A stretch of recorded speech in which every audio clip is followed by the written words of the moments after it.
Madame, Monsieur, bonjour et merci de nous suivre sur Amani TV, la télé de l'Afrique, dans un jour, une sourate, une invocation. La sourate choisie aujourd'hui est la sourate Al-Qasas. La sourate Al-Qasas est le nom que porte la 28e sourate du Coran.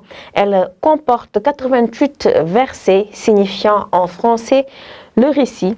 Elle raconte principalement l'histoire du prophète Moïse, sa jeunesse ainsi que son mariage. Les derniers versets viennent glorifier la puissance d'Allah en mentionnant l'histoire du Coran. La sourate est appelée ainsi parce qu'elle raconte les histoires de certains prophètes divins, en particulier le prophète Moïse. À présent, je vous propose d'écouter la lecture des versets 86 et 88 de cette sourate avec Abdou Aziz Anne. أعوذ بالله من الشيطان الرجيم وما كنت ترجو أن يلقي إليك الكتاب إلا رحمة من ربك فلا تكونن ظهيرا للكافرين ولا يصدنك عن آيات الله بعد إذ أنزلت إليك وادع إلى ربك ولا تكونن من المشركين ولا تدع مع الله إلها آخر لا إله إلا هو كل شيء هالك إلا وجهه له الحكم وإليه ترجعون صدق الله العظيم. Mashallah, merci Abdou Aziz, c'est une très belle voix pour cette récitation de ces versets.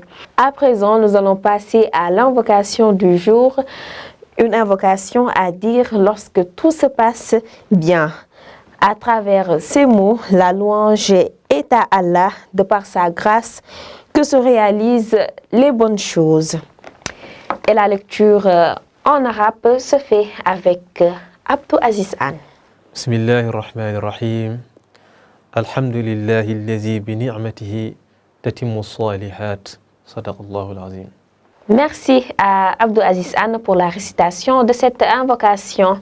Nous allons céder la place à Abdoulaye Wade qui va nous parler des compagnons du prophète Mohammed sallallahu alayhi wa sallam, et le compagnon choisi aujourd'hui est Hamza Abdal Muttalib.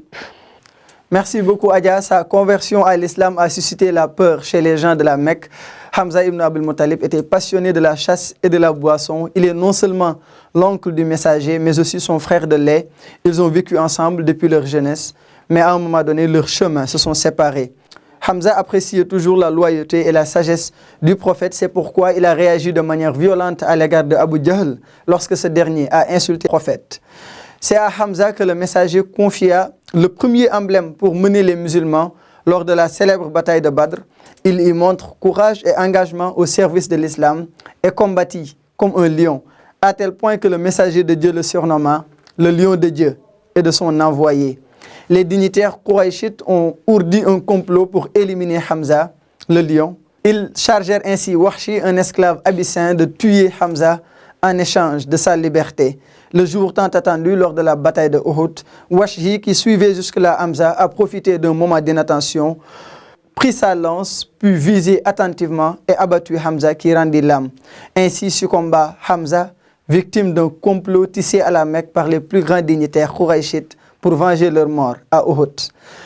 En voyant le corps affreusement mutilé de son oncle, le messager de Dieu était affligé et il lui dit « Jamais malheur ne m'a affligé autant que ta mort et jamais je n'ai connu une situation aussi dramatique que celle-ci. » Depuis ce jour funeste, Hamza repose dans la miséricorde du Seigneur, sur la terre de Uhud, à l'endroit même où il fut abattu. Victime d'un complot, l'islam a perdu un lion, un brave combattant, un homme dévoué, qui a perdu sa vie en se battant pour la cause de Dieu.